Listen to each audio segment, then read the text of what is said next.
Hi there, I'm Dean Heskin, President and CEO of Swiss America Trading Corporation, and you are tuned into our podcast, The Secret War on Cash, where we take a look at some of the things that are taking place in the financial markets around us, the economy, not just here domestically, but globally as well. And we're doing this today with my co host, Chris Agolestos, who's going to jump right on in here. There he is. Chris, how are you today? I'm doing very well, thank you. All right, for those tuned in, a little secret for you. Today is Chris's 50th birthday. So the young man's not so young anymore. He's gotten Yeah, old. you And you just don't had to look put old the though. number in there. Well, it's Yeah. it's Does, kind of does the it's kind gray of a big beard one. hide it pretty well? Not at all. Not even a little. If you're trying to hide that, you might need to throw some color in there actually. You- That's a good Well, point. do you have any big plans for your birthday, by the way? No, we did a nice afternoon lunch Sunday with the family, and because on a Tuesday, it's a little harder to get away. So we were all together, had a great time. Perfect weather out here, so couldn't have asked for a nicer day. Oh, good. Well, again, happy birthday and glad to have you here. So let's talk about our first article here. Let's see, this comes from the Daily Reckoning. Silver stackers aim to, quote, screw the bankers. And probably the most interesting thing, at least for me in this article, is that I didn't realize John Rich, the country music superstar, as they put it, I didn't realize he was a big silver bug, but Yeah. apparently he is. And he's got his finger on the pulse of what's been happening in silver. I won't take your thought. Well, it's your birthday. I'll let you pick. Do you want to talk more or less today, Chris? No, I'm good. I'm good either way. This is Okay. great. Now I'm Okay. not I Well, I didn't listen to John Rich probably as much as you have over the years, but I did not know he was into silver either. And I think you're right. He knows more than just a little bit. I mean, he's putting some pretty strong tweets out there. Are they still tweets on X? I think they are. It's actually a I really don't know good what they question. call them. Like Well, it's a X's, post. Either way. it's a post. He's spreading his word is what he's doing. Yeah, he Well, I is. mean, this whole concept he's talking about here, we've talked about it before. We saw a flare up of this actually towards the latter portion of last year, where you have this disparity. The big thing being this disparity that exists between the paper contracts for silver that exist out there Yeah. and the actual physical silver that exists out there. And the disparity is huge. I mean, there is a Hmm. tremendous shortfall in physical metal. And he gets into that again is, and we've talked about that, where, you know, the, as if and when ever these entities that have been doing all of this short selling, who have all of this paper metal, Hmm. if their feet are held to the fire, that's where the problem comes in. Because Yep. if those contracts, somebody makes a demand on those to be delivered, the metal does not exist, and therefore Yep. that's where you have potentially and likely some form of panic set in, as people are trying to figure out how to cover their positions or what have you. So explain Yep. a little bit, Chris, about what you see happening here, what you think what he's talking about, number one, and number two, what you think might happen. Yeah. So what he's really shedding light on here is how a lot of the large banks, like J.P. Morgan size banks, right? So the big boys have a lot of short positions on silver, and they've been manipulating the market for many years. And this isn't just a conspiracy theory. I mean, J.P. Morgan paid nearly a $1 billion fine in, I think it was 2020. 2020, yeah, like Yeah, 920 million or something like that. so for manipulating silver. So they didn't just pay that fine because they didn't do anything wrong. So he is right here, and they say there's about 300 ounces of silver being sold on paper for every one physical ounce that actually exists in a vault. And that's where people can get in trouble. And one of the reasons why I tell my clients not to get into ETFs or paper silver. I mean, if they just want to play with a little bit of money on the side and it's not a serious thing, then that's fine. But if what they're trying to do is protect themselves, hedge against inflation, and reap some of the benefits of the silver market growth, hold the physical metal, because at least then you have it.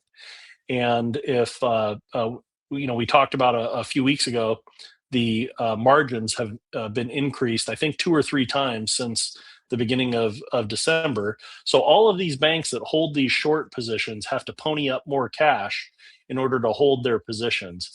And if they want to get out, they have to cover those calls.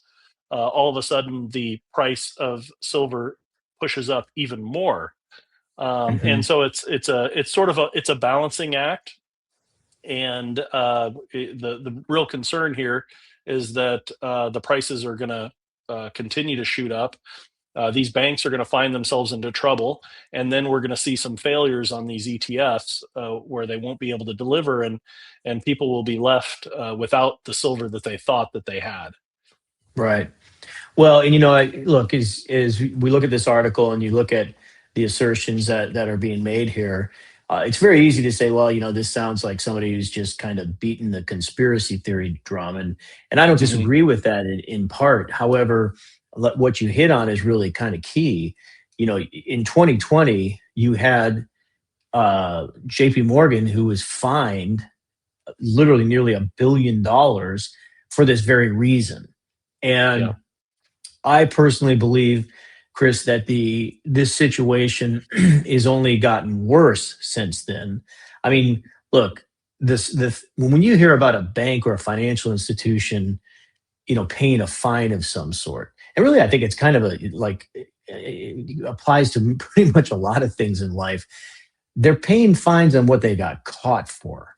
And what I Right. mean is, like, Lord only knows what else is going on there. I mean, it's not like this was the only thing that they had. This is the only thing that they have going on.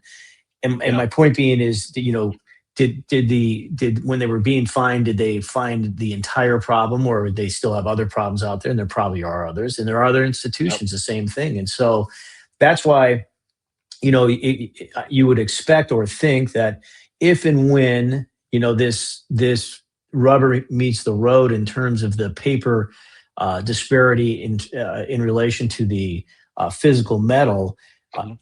it could be a very abrupt market realization and cause a huge uptick in prices, and Right. unfortunately, hopefully not, but probably or maybe some form of even panic out there. So, all Oh right, well, yeah. that's that. Let's talk about silver and what we might even just normally expect to see out of it. And this kind of ties in. We did, I think, somewhere maybe mid last year or third quarter last year, an article about this, or maybe it's even more than that, Chris, maybe a year ago or so, Hmm. about gold, where it says, is it possible silver will hit this jaw dropping price? What is that jaw dropping Hmm. price? $1,377. That's a lot compared Yeah. to the 70-ish levels that we're trading at or sitting at here, Hmm. or excuse me, at 78, like mid 80s or so that we're sitting at today. Yeah. I do like, incidentally, it's kind of interesting or funny, this picture they have of Putin on here. It's kind of weird. I think that might be a green screen. Anyway, so it's 1,377, and basically what they're talking about is when you apply the debt ratios, or the debt burden, if you will, Hmm. to what the price of silver is. That's what would basically cause it to go from a level like today at 80, 85, 86 bucks, whatever, to this 1,377. I mean, I guess what I'm getting at here, do you think this is a possibility we can see this? Yeah, oh, absolutely a possibility. Now, do I think it's likely that we're going to hit that number, in the next year or two? I don't think it's likely. But let's say that we hit, half that number, or even a quarter of that number, right? That would be 400 some dollars an ounce in silver. Previous article was talking about just that little bit of a short squeeze. If it happens, we could hit $200 silver. So it's not outside of the realm of possibility for us to see a number like that.